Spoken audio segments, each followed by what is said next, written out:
We're here this morning at the Tustin Area Historical Society Museum, and we have the great pleasure to be interviewing Greg Kelly, a member of the Kelly family that has meant so much to Old Town Tustin, having so many businesses right here on El Camino Real. Greg, we're really happy to have you. Thank you, Ivan. We understand you're visiting from Minneapolis, and we're just pleased that you've taken the time to come in here to see us. Yes, it's really an honor being here to share the day with you and reminisce about Tustin The old days. and what everything that went on here in Tustin. Tell us when your family first moved here, Greg. We came here in 1963 when there was more orange trees than people back in those days. So a lot's changed an awful lot now. Now there's way more people.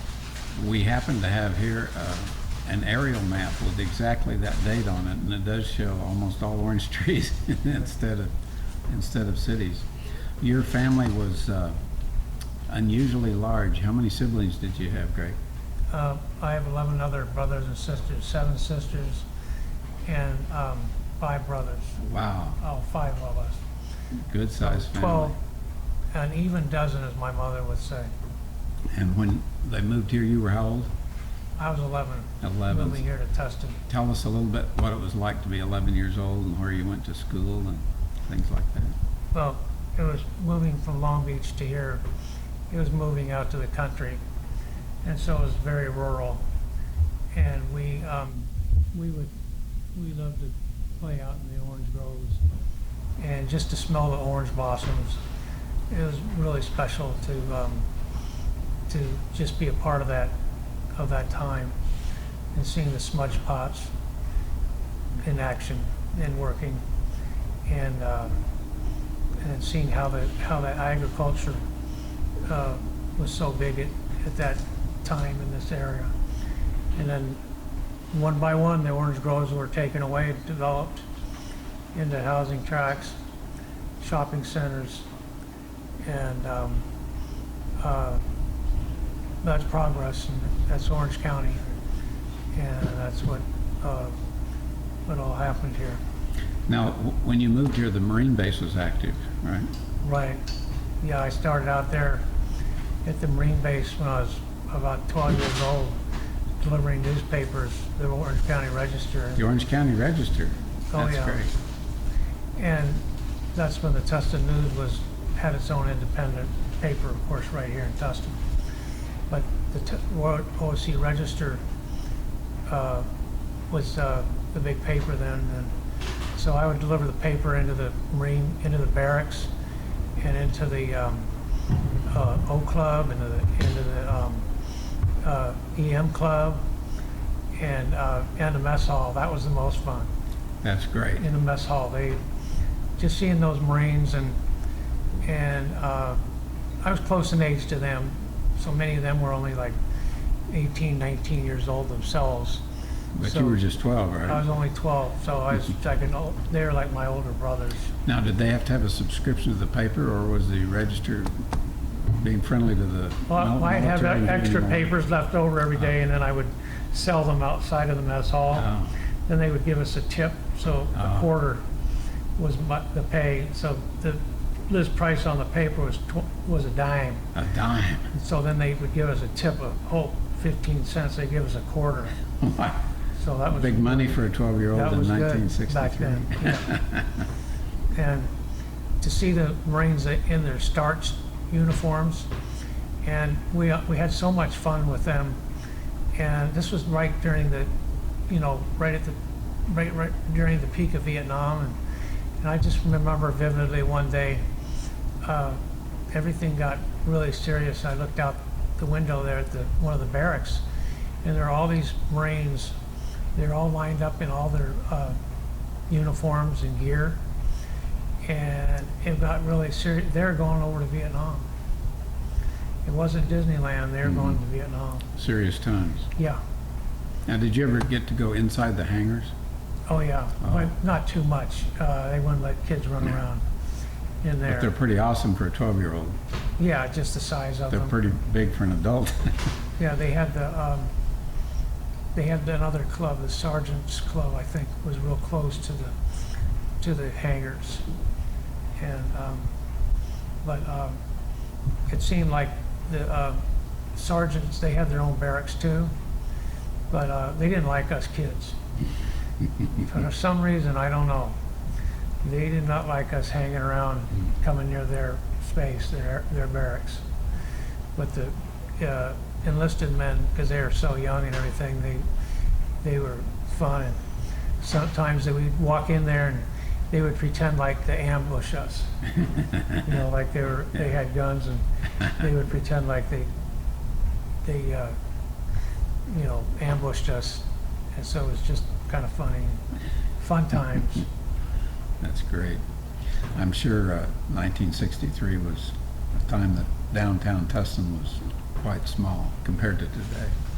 Right, and Tustin had starting to have the I guess Tustin Tiller Days, an event right there in at El Camino Real in Maine, like a big dance right in the middle of the street at night.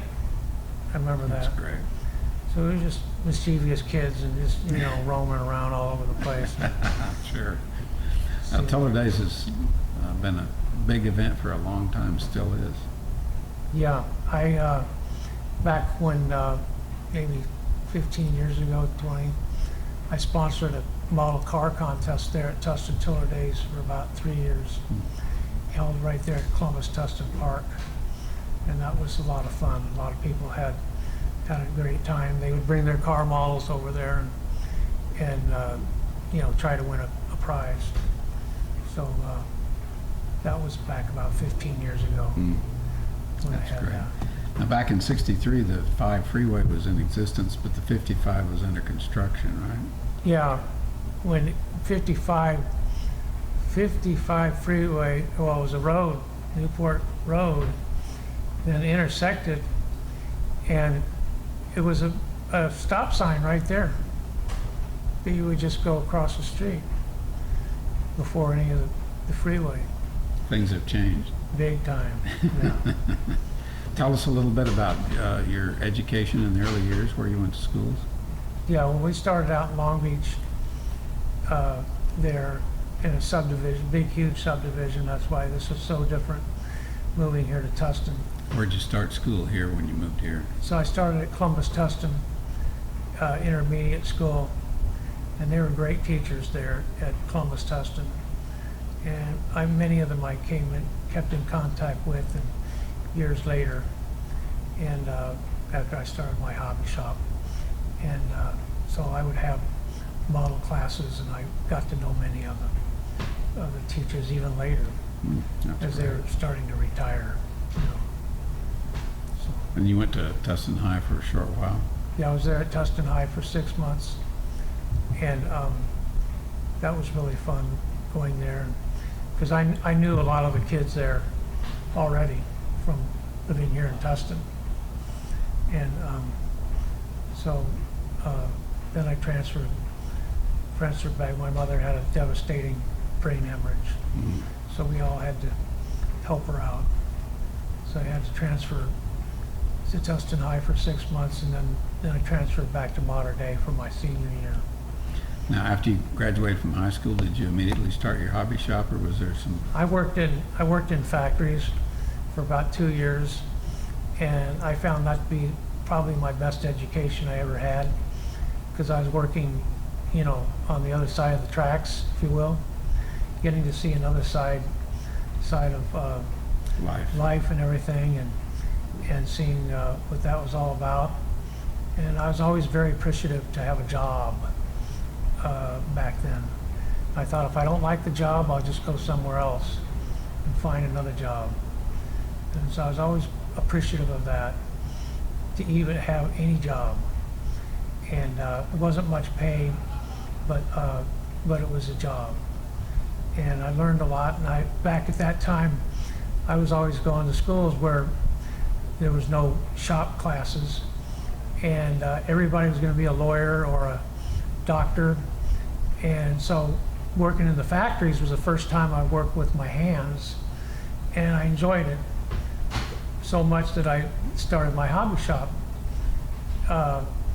Just 2 years later, I was only 20 years old, and I didn't know anything about models at all, nothing. And so I learned there just from customers coming in the door, and because Tustin didn't have a hobby shop at that time, and so I thought, well, this will be a perfect business to start, That's great. even though I didn't know anything about it at all. Now, had your other siblings started their businesses before you, or was it They kind of all came a together? little later. A little later. Eventually, you had 4 enterprises across the street from our museum, right? A gift Right. shop, hobby shop, a men's store, and a beauty salon. And then Is the that- hair salon, yeah. hair salon, which is still there. and Right. Operating. Yeah, I just had my hair cut there last Saturday. oh, great. Joe? Yeah, Yeah, he's a great barber. Orozco. Yeah. Yeah. Yeah, that's the greatest hair salon.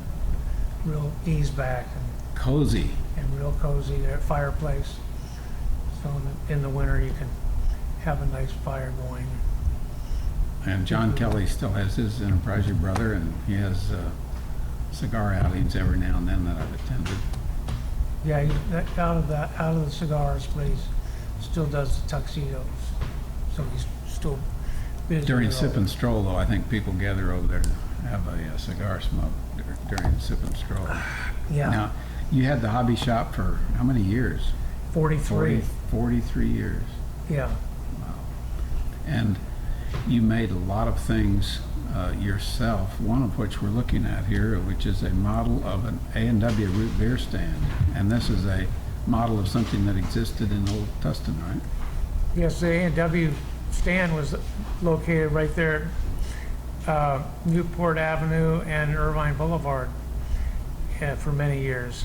About where there's a donut shop across from Trader Joe's over in that area. Right, Yeah. yeah, and A&W was great. You know, they had those big giant glass mugs Mhm. that you could take out and take home with you. That's such a great customized model. Must have taken an awful lot of work. You got all the colors right and the shapes and everything. Yeah, Gorgeous. yeah, so much information is available on the internet. So I just looked at pictures of it. It's great. You know, and there's one model I always wanted to do. I still haven't done it. I still hopefully can do it. Is located right here on, which was D at this time. Right here was the Foster's Freeze, and then the Tustin Police Department took over in there. But that was Foster's Freeze ice cream right there Mm. on El Camino Real. Now it's that big giant big building there now, but Things have a way of changing, don't they? yeah. Well, you built another customized model that you donated to our museum, and I'm sure that our master video editor will put in a picture of the blimp hanger, but you personally built a replica of the blimp hanger from the Tustin Marine Base, and when you moved, you donated it to us, and I'm sure we'll get a picture of that edited in. It's just a fantastic reproduction. Tell us a little bit about how long it took to do that. Yeah, I usually spend about 4 months on a project. Sometimes I'll go a little overtime. But yeah, 4 months is a long time on a project. And usually I'll go visit the project if I can, if it's still in existence, and do, get the information, you know, the dimensions of it. Did you have any architectural drawings to go by, or I would just draw sketches, sketches? just rough sketches to work from. It is really realistic. And I did about, I don't know, 20 or so of the trusses in there. And there's actually, I think it's a lot more than that, but I thought this is enough, you know. Mhm. So those, that was an ordeal, just to get the angle correct Mhm. on that, to get it situated so it was all correctly done. That was the hardest part, was getting that all situated.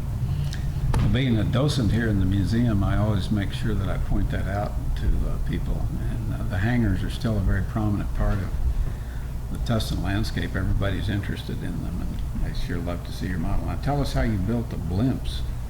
The blimps are coated with, cheesecloth, that's what it is. Cheesecloth.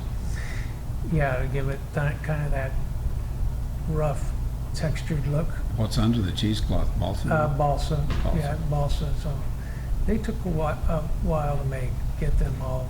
Sure. And I spoke with one of the pilots. He retired up in like Azusa or something, and he said that he would patrol the coast looking for Japanese submarines. They never found any. That was the whole point of building them, but I think it was partly an overestimation of Japan's submarine power. They didn't have as much as we thought. Yeah, But there was a few that got in. it was being overly cautious, and maybe that's a good thing. Yeah, But we just love to show it, and we're so happy that you donated it to the museum. yeah, And fitting. I keep looking up at it because it's right above your head there, but we will get some pictures of that edited into our interview. And we Yeah. really thank you for donating that to us. Yeah. Now, the Kelly family had such a big impact with your enterprises over there, but you say you had 12 brothers and sisters. Yeah. The others were involved in something other than those enterprises, right? Did they hang around Tustin or move on They went off and, various places? yeah, couple became nurses, worked in the banks here. They just weren't interested in getting involved in the business. Being an entrepreneur. No, that takes a different type animal, if you will, Yeah. to do that, as Well, I found out, yeah. The Kelly family was so important to early downtown Tustin with your 4 enterprises there. Yeah. I wanted to add that my mother and father, they both were instrumental in starting the wishing well over here at the City Hall complex. And they also were, when they were involved with the wishing well project, then after that was all completed, the incorporation papers from that were deeded over here to the museum. Mm. And that was how the museum got its founding, was from that incorporation papers from the wishing well, Great. way back in 1976. Mm. And I think they called it the Frontier. I think they had a name.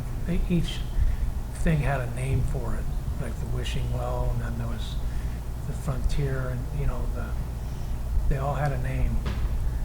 And then the museum took over all those the paperwork from the incorporation. Thanks for sharing that with us. Yeah, I haven't seen that really documented or written down, but that's where the paperwork came from. Was from the wishing well, and of course that was my mother's brainchild, the wishing well, and she would go around, soliciting any money at all. She even had little mini wishing wells made up, and then people would put their coins in there. And the city put up half of the money, and then the donations put up the other half. So I think it was a total of about $10,000 Wow. for the whole initial project.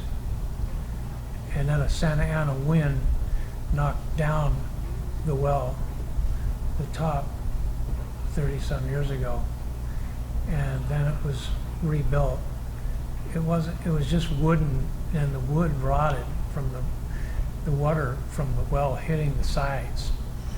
And then the city then put up, there's metal beams in there now Mm. that's built strength. And we were just there the other day, and it doesn't look like any water's flowing. I just saw a lot of cigarette butts in there. Well, maybe we can edit in a picture of that, Steve. That's a great little piece of history that I knew nothing about, so thank The you for that. world's largest ashtray. There we go. Maybe we'll put a caption on that. Now, did your father serve in World War II? He came in right after it was over. So then he went over on a Liberty ship over the Philippines, and then went over to there, and then went over to occupied Japan. So he was in just right after, you know, it was over, 45 or 6, something. I've seen his picture on the wall over at John's store. Yeah, well, we don't have pictures. You could have seen pictures of my grandfather. He was in the Navy. Might have been your grandfather. Yeah, he was on the CV-5 Yorktown I think it was your at grandfather's the picture. I Battle of saw. Midway, yeah. And he was just a simple Irish immigrant that came here to the States when he was about 16 or 17 years old. He came out to Tustin, but we didn't have the shops yet. He passed away before we got that going. That made your brother John eligible for Sons of the American Legion. That's why I happen to know John. Oh, really? We recruited him into the American Legion. Ah, So, if you have an So I- ancestry. yes, It you was in- served. You're eligible for Oh. what's called Sons of the American Legion. Ah, So yeah. that's how I know John. And I think that I did recall now was your grandfather's picture on the wall Yeah, in a Navy uniform. So, yeah. Yeah, my dad was Army Air Corps. Army Air Corps. Yeah, he always wanted to fly, but they didn't need pilots anymore Not after it after was the over. war. Yeah, it was over. So he was part of the occupation Yeah, up to then. yeah. Well, this has just been a fascinating trip back in time. Yeah, And 43 years in the hobby shop. yeah. That's I'm always curious. I taught model classes for many years, and they used to have them through the schools in summer school, model classes for kids. And then Proposition 13 came around, and they ended all that. So I thought, oh my God, I'm going to become a teacher now. I did. I started teaching model classes to kids. And I'm always curious to find out what happened, if any of them became engineers or whatever they did. And some of them I know a little bit about. And they're very thankful that, a model building when you're young can lead to a lot of different kinds of things. yeah, I read a lot of the stories about, like Neil Armstrong, and he was just honored, with the 50th anniversary of the moon landing, and he was from there in Wapakoneta, Ohio, and a little town, and they'd have a party at his house, and they'd say, "Where's Neil at?" And he'd be in his back room building his model, Yeah. because he was just, that was him. He had- Amazing. Yeah, and then of course he was the one who got to be the first on the moon. Yeah.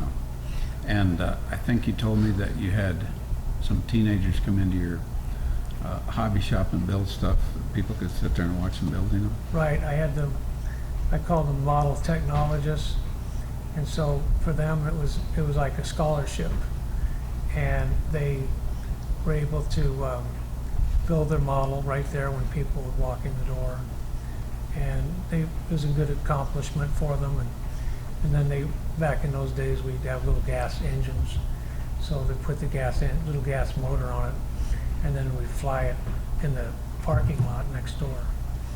And so it was a good little thing for them to achieve.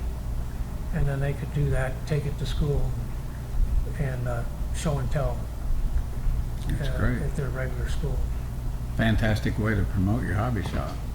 People Yeah. watching them build them think, I can do that. Yeah, So they give it a I try. went over quite a few years too to the troop over here at Red Hill Lutheran on Red Hill, and their scout troop was real big in the campouts, and they would take their rockets with them. And they would tell the kids, if you behave yourselves, you get to launch your rocket. And it was educational. I was never in the scouts. And just to see how they behaved at the meetings was educational for me. I thought, wow. And I would recommend that for any parent today. I do. I go, get your kids into scouting. That's the best thing. Yeah, very They good. learn discipline. They learn how to pay attention. You know, they learn how to put their fingers up at attention, and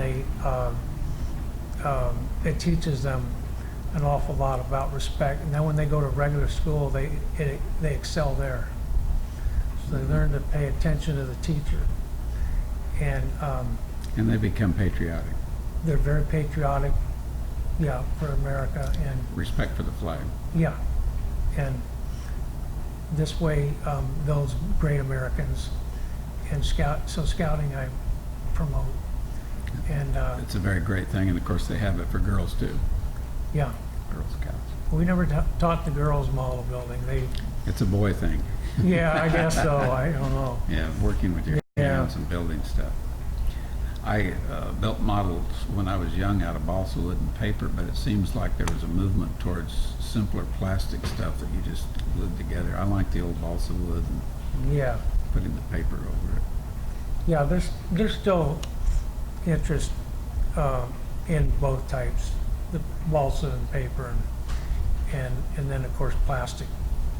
But you There's know, still a little challenge to plastic, but it's not as challenging Yeah. as balsa wood and paper. yeah, because you're trying to get your balsa airplane to fly. You know, plastic, you're going for aesthetics, looks of it. You know, painting it. Yeah. You want it to look good, but your balsa wood, you want to get it to fly. You know.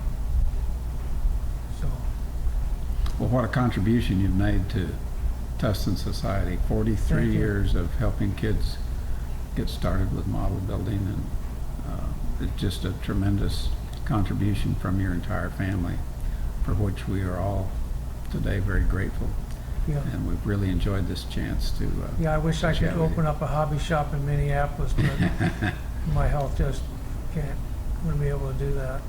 I understand that you've had some, back in Minneapolis, some press about what you do, your model building. Have I seen something you were on, they Yeah. talked about you on the news? Yeah, I've already, now there's more time to build stuff.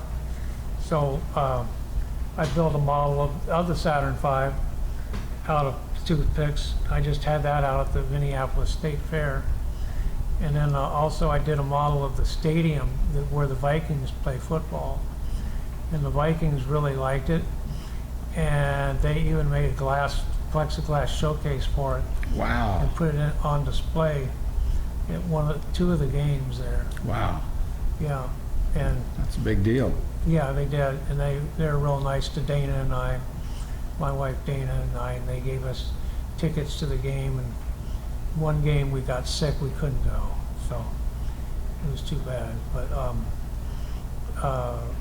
then I had the TV crew come out from the local Fox affiliate, and that's all on the internet.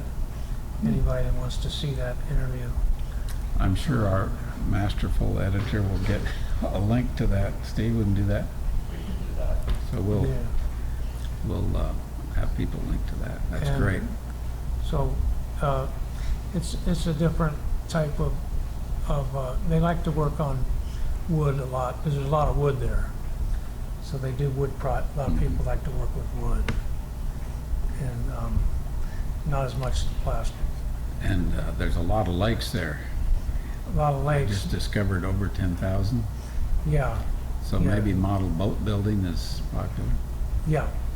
People do any time, in the spring, when the water is out there and they can run their boats, then they can do that. But I mostly just stay inside and work on my models. How often do you make it back to Tustin? We were here just here in February, so I'd say once a year come back. You have siblings here to visit, right? Yeah, I still got a lot of family, so we get together and I'm sure. and all that. Family reunions. Yeah. Must be nice. Yeah. Good old Irish family reunion. Yeah. Mm. Mm. I have one brother, my oldest brother. He, very talented artist, but he just never got into the art. He just, is in real estate and things. But he lives in Ireland of all places. He lives over there. He comes over here maybe if he can, every couple of years or so. But and he's been there to visit us in Minneapolis. Mm. So he gets around, but he enjoys Ireland. I don't know why, but he does. I've been there many times. It's just too primitive. It's very green though, It is. Yeah, they do. meaning they get a lot of rain. Yeah. And moss growing on the roofs. Yeah, I don't like that either. And a lot of sheep. Yeah. Though they have nice woolen jackets and sweaters. And some beautiful scenery on the coasts, Yeah. like the cliffs of Maher and places like that. Nice place So to visit. I heard that Pete was saying the museum's gonna expand or you're gonna redo it. Yes. Things. I hope. There's some remodeling in here. So I hope you redo things and get it all expanded even more. We're gonna do our best, and I'll personally try to lobby for the blimp hanger to be displayed in some fashion. I've been to a few museums, not too many, but I remember being in one in Salt Lake City, Utah, and that was an experience, just going in their museum. And they had old pictures all around the walls of their, ancient ancestors, from like Brigham Young back. Yeah. It was interesting to see what they've done, utilizing, any space with pictures and I think it was a different type. I mean, I was there, say 30 some years ago. They're just so trusting there too, unlike other places and stuff. They're very trusting. I went into the I forget what they called it. It wasn't the Temple Square building, but a big member, I think, to go in there. But the other building where they do the choirs. And I was sitting in the back. They let anybody go in there, and there was a purse sitting over there, on the pew, way over on the side. I thought, what's with this? It's nobody's there. It's just sitting there. Anybody could walk up and take that. And I just curious after the service was over, and I waited, and here's this trusting young girl. She just walks all the way to the back and picks it up. She just left it there. She was so trusting. Would do that today. Today, world? Not in today's world. Huh? Not today's world.